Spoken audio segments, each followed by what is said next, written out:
Hey there guys, thanks for joining us and welcome back. This is part 3 of our Gibb River Road adventure, and so far part 1 and 2 has been super fun. If you haven't caught up so far, check them out. We are a family of 4 travelling Australia. I'm Shannon, this is Jade.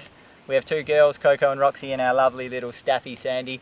And we're travelling Australia full time in our caravan at the moment. But right now we're in the thick of the Gibb. Yep, we're halfway. We're pretty much approaching the halfway point. Yep. Parts 1 and 2 so far have been really fun. Highlights of part 1 would have to be Winjana Gorge and our favourite place to date on the Gibb, Tunnel Creek. Tunnel Creek, put it on your list. You have to do it. Mega adventures, you can say your thing. All right. It's a Goonies moment. He thought he was in the Goonies. I'm showing my age, it's definitely a Goonies moment. It's pretty cool. Yep, so definitely that. And then part 2, I think the highlight for me would have been getting up at sunrise and going to Bell Gorge. Yeah, we scored Bell Gorge to ourselves. Like, it was so cool. So make sure you get up to speeds with part 1 and 2 and then join us on part 3 where we're going to go and check out Galvin's Gorge. Yep, that's another dog-friendly gorge, so we're super stoked we can take our puppy with us on that one. She loves rock hopping through those places, Yeah. so that's going to be really fun. We do have some more places that we may or may not visit. We're not sure yet. We're totally winging it. We don't have anywhere booked and we don't have any plans. We're just going to cruise through the Gibb, see how we go. But we're not far from the end now, so this is going to be part 3. Yeah, part 3. Come along for the ride. Nothing booked, nothing planned. We're just going to wing it. I love winging it, so let's keep winging it. Yep, wing for the win. Get in the troopy.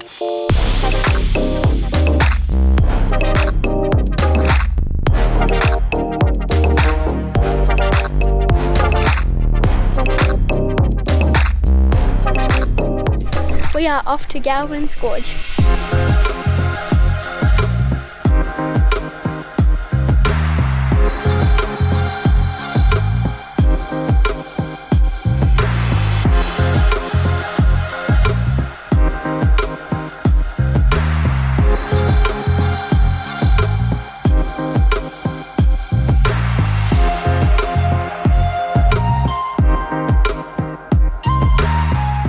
That was a beautiful walk in, nice and easy for the doggy, and there's a beautiful pool here to swim in and a little waterfall, and apparently there's some Aboriginal art behind the waterfall, so we're going to go check that out and see if we can find it.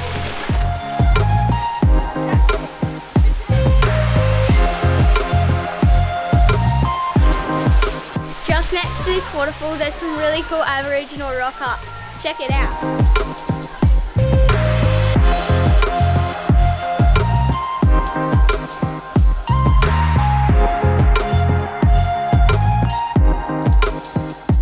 Refreshing little dip, good rocks to jump off. Now we've got to go set up camp and I'm hungry, so we've got to go get something to eat.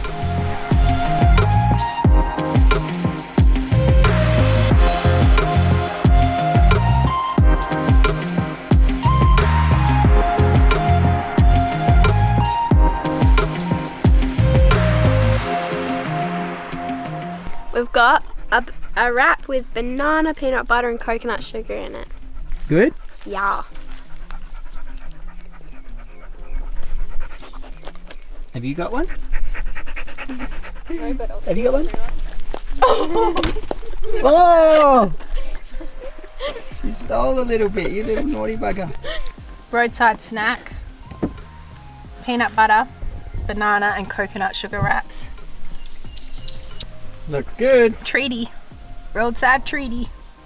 So after a nice refreshing dip at Galvin's Gorge this morning, which was really nice, we've hit the road for another 50 odd Ks. We did plan to go to Manning Gorge, which is via Barnett Roadhouse, but they had some wild rules and regulations if you want to stay there, which we are not down for, so skip that. We're on the road, we've got roadside lunch right here, and we're going to keep moving down the road maybe to Ellenbrae station by the end of the day. If not, we'll find a free camp along the way. So Gibb, it continues. We're day 6 I think, and we're steaming along. Good time so far.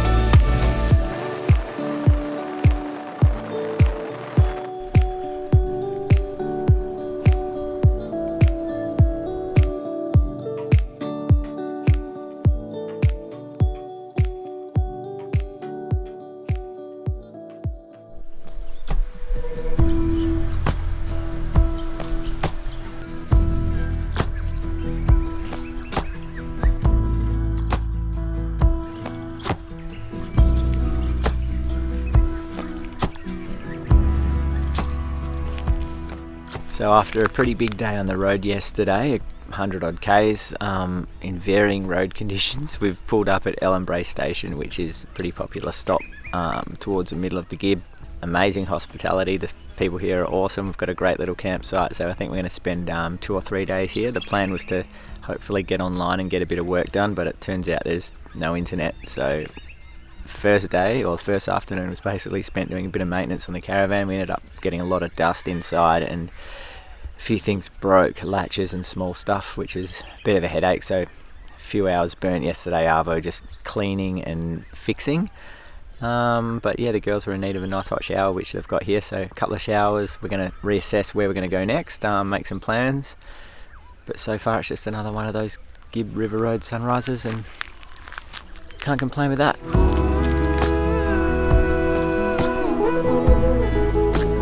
We've got a little leaf bug and we've called him Jeremiah. Oh no, he went face planting into my hand.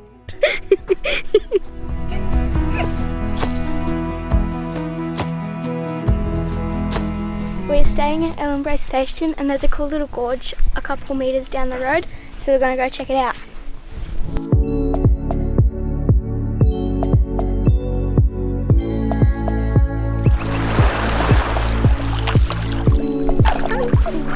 Good girl.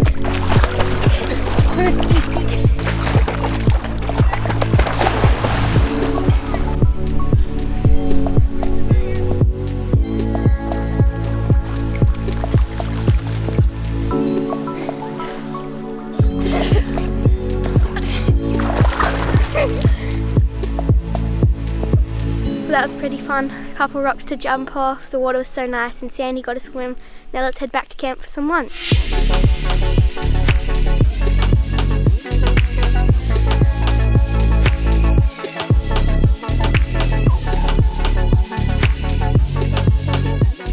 The plan is that when we drove into Ellenbrae yesterday, just beforehand, there's a little creek crossing and we saw some brolgas in the creek bed. So today we're going to try and sneak up on them and see if we can get some shots and check them out. There's a bit of wildlife going on this arvo, so we're going that way for a look.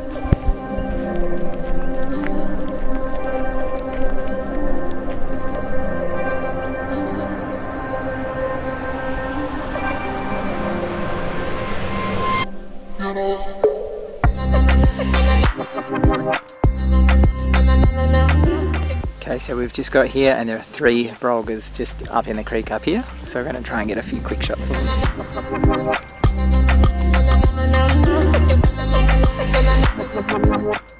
That didn't last very long, but we saw them and they saw us.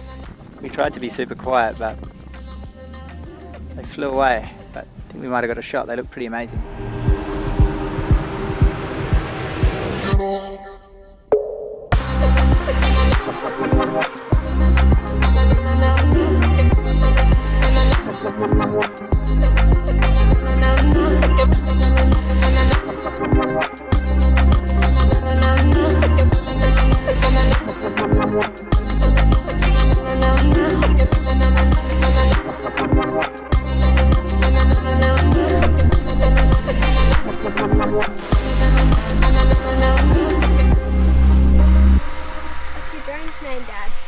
This is Daryl. Daryl the drone. Hi Daryl.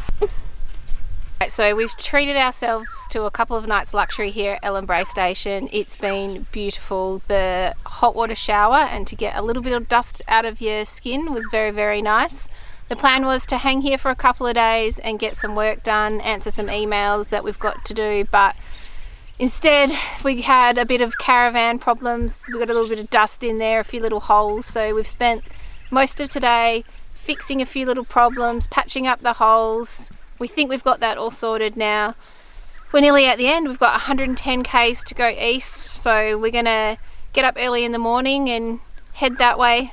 No plans on where to go, where to stop. We're just gonna keep on doing what we've been doing and making it up as it happens. Hopefully we don't get any more dust. We've been on the road for about 8 weeks now, and that means about 1 million campfires, which means I'm getting pretty good at using the flint. No cheating. Tonight I'm going to show you how to do it. So let's make a campfire. Before you start the campfire, you got to get all your wood together. Because we're using a flint, we need to get the thinnest, finest grass we can get our hands on. It's perfect for using a flint because it's so thin and dry. Next, a whole heap of kindling. Then, a whole bunch of middle-sized sticks. Next, some big logs, and thanks to some nice campers, we're all set for tonight. Then you get all your dry stuff and make it into a bird's nest. Then you'll need your kindling, and you get about half of it, and you stack them on top of all your dry stuff. Then I like to get a handful of dry leaves, because that gets it going. Then we get our flint, make sure your fuel is prepared right next to you, then we get this fire going.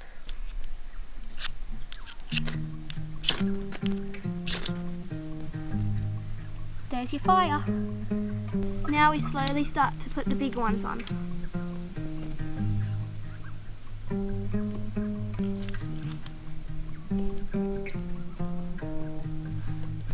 Oh, we got a little ragey here, almost ready for the logs.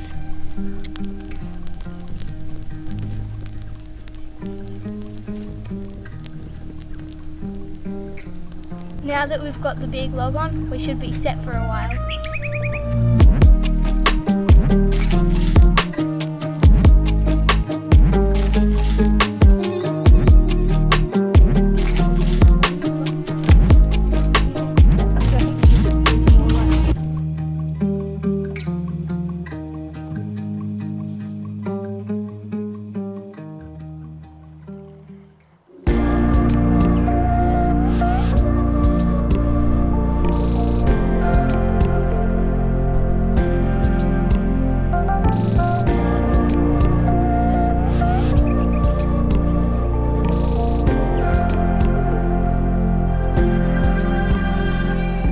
Alright, we're just filling up the tanks for the last time on the Gibb. It's a colder morning this morning, like really cloudy, and I've still got my jumper on, but I don't know, we're just going to fill up and see where today takes us.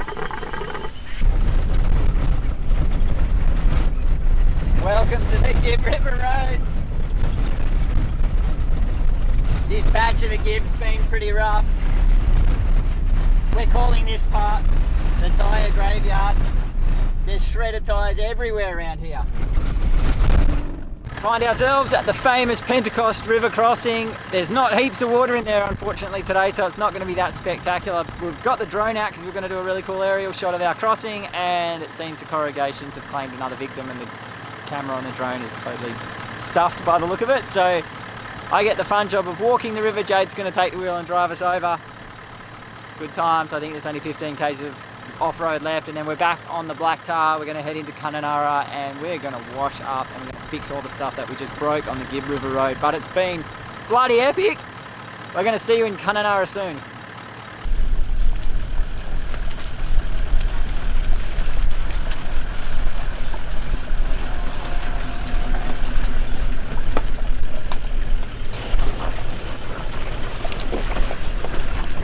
Oh, what's up, bitumen? We're back on the hard stuff. Oh man, pretty much from Mount Barnett Station onwards, it was Got pretty rough. rough as like we are rattled to the core. Yep, and when you think that you've broken all the things you're going to break, you'll probably break more. There's dust, there's small things breaking, there's big things breaking. Luckily nothing major, like nothing mechanical, so we got through. Yep. But it's kind of like every day you drive on that stuff, you've got to be prepared to do some fixing up. Yeah, little fix-ups here and there. Yeah. So yeah, we're gonna skip Elquest Road. There's a lot of people on the road, and apparently it's packed in there, and we're really not keen on that. No, we don't really want to go and hang out with 1,000 people, so we're just going to go into Kununurra, do some repairs. We've got a bit of a list building now of things we need to fix, replace, repair and deal with.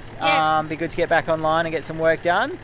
But we'll do a full Gibb debrief soon because we're just airing up now. We're going to cruise in, we're going to freshen up, and we'll tune in real soon with a little bit of an update. I'm going to get all the dust out of my eyeballs. Yeah, and I've got dust in other places too. What do you reckon about the Gibb? It was fun. So much fun. What's your favourite thing? I liked Galvin's Gorge. It was the best. I liked Bell Gorge and Tunnel Creek. Tunnel Creek? Yeah. That was sick. Yeah, it was. Got any dust anywhere?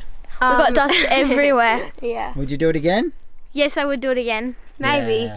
We missed a few spots, huh? Yeah. But we'll go back and get them next time. Yeah. Definitely. Yeah. Phew.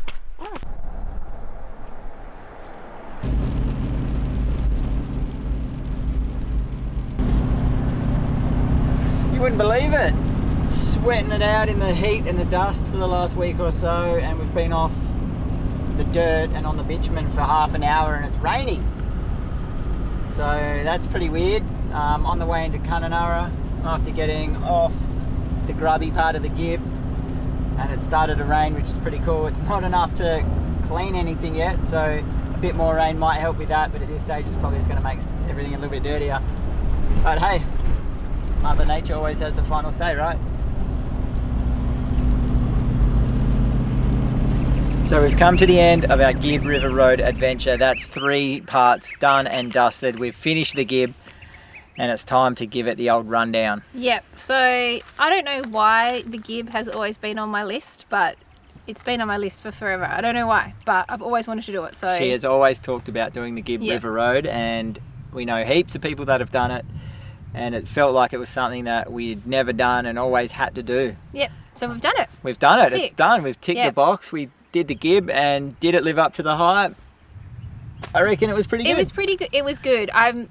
Unfortunately, a lot of the stations are closed for 2022, so for the second half of the Gibb, there was a lot that we couldn't go and see and do, which is good and bad. Like it makes the trip go quicker, and it also gives us something to come back for. Like, I feel like we have unfinished business. We definitely have unfinished business here. There's a few gorges that were on our hit list that we couldn't go to, either because it was a national park and we had our dog and the distances to leave her was just too far. Or we were hearing things that a lot of the, because stations were closed, it was putting a lot of pressure on other nearby stations where there was just way too many people, and it was sounding pretty hectic in those places, and we just didn't want, we thought, let's just leave that for another time when things aren't so crazy. It didn't bother us, so but Part 1 and 2, in the early stages of the Gibb, it really started amazing. We started at the west end from Derby, headed in, and pretty much immediately we were into the good stuff. Yeah, and the road conditions for the first half were pretty amazing as well. It wasn't too corrugated. Once we got from Mount Barnett Station onwards, it started to get a bit more hectic. It got really, really rough, and to the point where you can't even talk to each other because it's so noisy. The corrugation's just annoying. It's just a massive inconvenience. Like, you can't drink your drink bottle, you can't eat while you're driving. You're just constantly holding on. There's things falling off the dashboard. You're swerving from one side to the other, trying to find the best line, but the best line literally does not exist. Yeah. So it's one of those things you really just have to take your time and get through it. But it's good. There's a few good patches. There were 1 or 2 patches where the grader had just been through and it was smooth sailing for a bit. So it is what it is. Everyone knows that you go on the Gibb and expect to hit some rough road, and we did in certain places, and mostly our gear held up. Troopy, only 2 things went wrong with the Troopy. We lost a lens off our spotlight, which is all good. We'll get that replaced. And our water tank that we have on the side of the Troopy. Yeah, we snapped the mounts on that, and that was hanging off. I don't even know how it was there by the time we noticed it at the end of the Gibb, but we broke that. Oh, and a massive victim, Daryl the drone. Daryl. Absolutely gutted. We got to the Pentecost River just now on the last day, and we were like, let's get that cool aerial shot crossing the Pentecost River, and there wasn't much water, so maybe a drone shot would have made it look a bit cool. And it was dead. We've confirmed it is a hardware issue, and I think the corrugation's just rattled its little brain. And that drone held up good. We put it through some gnarly stuff. He's gone now. Rest in peace, Daryl. Yeah, so he's going to get replaced. He's getting replaced. The aerial shots will be back. Yep. That was probably actually the biggest victim on the whole thing. Yeah. The Caravan had a few issues, and most of them were really small, but kind of annoying at the same time as well. We had that one episode where we lost all of the water out of our hot water system, and that all went under the floor, which, when it first happened, we thought was a really big drama, but once we figured out what it was just a small issue. Yeah, and we filled it up again to test it out, and it never rattled out again, so it must have just been one bump that blew it out. Yep, so that's all good. That's fine. Hinges and small stuff, there's a whole bunch. The shower hinge and the shower latch on our shower door is not that good. I think that needs looking at. That's broken a few times on us. It's just plastic, and when that shower door rattles and rattles and rattles, that's the first thing to break. And then the thing that, the problem that causes is you've got a shower door swinging open and closed while you're driving. So that needed some attention, which we've fixed for now, but we'll give that a better fix in due time. Yeah, coffee drawer, we've fixed that. Yep, just a few little latches on the cabinetry and hinges. Like you'd rock up at a spot and there'll be screws on the floor of the Caravan. You have to figure out where they're from. So you spend a bit of time putting those things back together, and each time you put a screw in, you give it a bit of Loctite, so it's not going to come out again. And getting dust underneath our seat in the caravan. That was the other thing, and that's where I store all of our food. So every time I'd go to get out food, I'd be like, dust again. Yeah. We think we figured out where it was coming from. We had a really dodgy auto electrician, I'm not going to lie, install a reverse camera on the caravan when it was brand new, and he was pretty slack with the way that he fed the wiring back into the van and didn't silicon it up around. And when we did our first trip to Karajini last year, that's when we first found our dust issue. Yeah. And most of it was surrounding that dodgy wiring, or where he'd put the wire through the bottom of the floor of the van into the van. We fixed it ourselves and we siliconed up everything we could find, but we still get dust in. And we didn't go with a dust reduction system when we purchased our van, purely because we were restricted for height. Yeah, we wanted to keep our caravan stored in our shed when we're not using it. And so no aircon, no dust reduction. Yeah, and maybe it would have helped. I don't know if it would help with like under the floor. Like, not sure. Yeah, not sure, but we think we've solved it now. So yeah, that was just annoying. The dust on the Gibb is so fine anyway. You literally have it everywhere. So it's pretty nice actually. We've just rocked up in Kununurra now. The first thing we did was we went straight to a car wash. We washed the car, the van, red dirt came out of absolutely everywhere. Yeah. We showered ourselves off, which was bloody pleasant, that was I've got to say. Nice, yeah. And then we've done the Ivanhoe crossing now about 3,000 times, which is a really good way to bath the undercarriage of your car. So things are looking pretty clean at the moment. We feel like we've got most of it off and everything's all looking schmick again. There's nothing major. We did not blow out a tyre and we went through nothing mechanical. One section, there were... The tyre graveyard. It was crazy. Yeah, there was tyres everywhere on the side of the road. So we're and you know, like we saw a whole bunch of caravans, big expensive caravans going out on flatbed trucks where the suspension was all collapsed. We saw cars on tow trucks and so we count ourselves lucky. We've come out pretty well. We've come out pretty cherry. Yep. So Gibb River, so good. Unfinished business though. What about some of our really favourite spots though? And that all really did happen in the early days of the Gibb. Like pretty much the first couple of days was like Winjana Gorge, like jaw dropping. Then to follow it up the very next morning on sunrise with Tunnel Creek was mental. Cool. That was incredible. Bell Gorge to ourselves, amazing. Yep. Bell Gorge was Galvin great. Gorge was great. There's Aboriginal rock art that you see there, so that's so cool, and the kids love jumping off the waterfall there. Yep. And it was dog friendly. So so we did the whole Gibb with our dog Sandy, who's our little staffy who has missed out on so many family adventures over the last we always have to leave few her years. Behind, so we said we're not compromising this time. We're going to take her with us. Yeah. So Sandy came along. She had a ball. It did mean we had to miss a few national park places, but there were some where we just got up super early, left her to sleep in the van, and we headed off. And so Sandy's 8. She looks like she's a little puppy. She acts like one. She acts like one, but she's 8 years old, so she does not mind curling up in the corner of a caravan and having a little nana nap. Put on our bed and some blankets and close all the windows and make it dark, and she'll sleep for days. So I guess if you wanted to do the Gibb with a dog, it would depend on your dog. But there's lots of people out there doing it with dogs. You could easily find someone and partner up and swap a day out with each other where you look after each other's dog. There's actually quite a few people in the Gibb doing that. Yeah. We thought we'd probably do it, and we never ended up having to do it. No. We just worked around it. We either camped as close to those national parks as we could, and we left Sandy, or we'd split up, so Jade would take one of the girls in and do one of the national park ones, and then I would go the very next day with Roxy or that afternoon, and we'd split it that way, and that was awesome as well. Yeah, it's definitely doable. It is. And it's just so nice having them with you as well. that was like a non-negotiable for this trip. We were taking her no matter what, and we were totally prepared to compromise and maybe miss one or two spots, which we did. But I mean, after you see those incredible gorges in the first couple of days, it does get to the point where you're like, how many breathtaking gorges can we handle? You do, and you talk to people halfway through and everyone does get a little bit gorged out. You do get gorged out, and I think we did the Gibb in 8 days. We thought we would probably do it longer. I was thinking 12 to 15. Well, that second half, a lot of the stations weren't open, so because they weren't open, it was just just kept on moving on. So the first couple 100 Ks, you almost drive 20 to 50 Ks and you're at a new spot. So you stop, do an overnighter, visit a couple of landmarks nearby, but then on that back half it was longer stretches of driving, like 80 to 100, 120 Ks on bad roads. And you're driving past all these big stations that are very popular, but they're closed for the season, so you have to just keep driving, and you really get through that back half really quick. And we found ourselves at Ellenbrae really quick, and we're like, oh wow, we're near the end. We're like, and then they were like 110 Ks to go, and we're like, whoa, that's it. And once we're at that back end of the Gibb, there were one or two places we really wanted to visit, but they were a long way off the road. And it was probably going to be pushing it with our dog, but Yeah. also we were getting some feedback. Some of the stations on that back end were just cramming people in, and it wasn't very pleasant to be Yeah. on top of other people. And that's not what we do the Gibb for. No. We wanted to go on adventure. So for us, massive highlight was finding all the free camps. Free camps are so good. You could almost free camp the whole Gibb. Well, we did.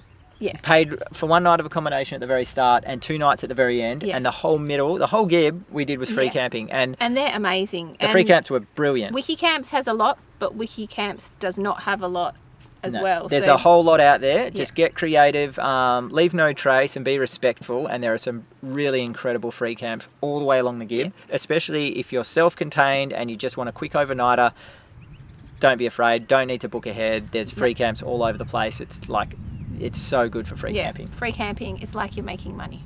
It does feel that way. And speaking of free camping, we are at a really beautiful free camp right now in Kununurra on the banks of the Ord River, where we've been hanging out for a few days now, and I can't see us leaving anytime I know, soon it's because hard. this place is just magic. We're on cobblestones. We have fresh water right next to us. We have endless sun, so the solar is just topped up by about lunchtime every day, and we're just sitting here watching crocodiles on the banks of the river. Yeah, waiting for Daryl number 2 to arrive. We can't leave Kununurra till our replacement drone arrives in the post, and then we're going to get some cool aerials happening again, and thinking about moving across to the Northern Territory. Yeah. So yeah, the Gibb was epic. Thanks for joining us. We hope you enjoyed this third part, and we hope you caught up with parts 1 and 2. Yep. We had a sweet time making this one. The Gibb was just, when you don't know what to expect and you just get hidden gems everywhere, it was pretty really cool. good. So yeah, we're going to keep traveling, and come with us, guys, and I hope you've enjoyed it. Hit the subscribe button and leave the comments. We love chatting to you all, and probably see you out on the road, because we're seeing everyone on the bloody road. Everyone's on the road. All right. See ya. See ya.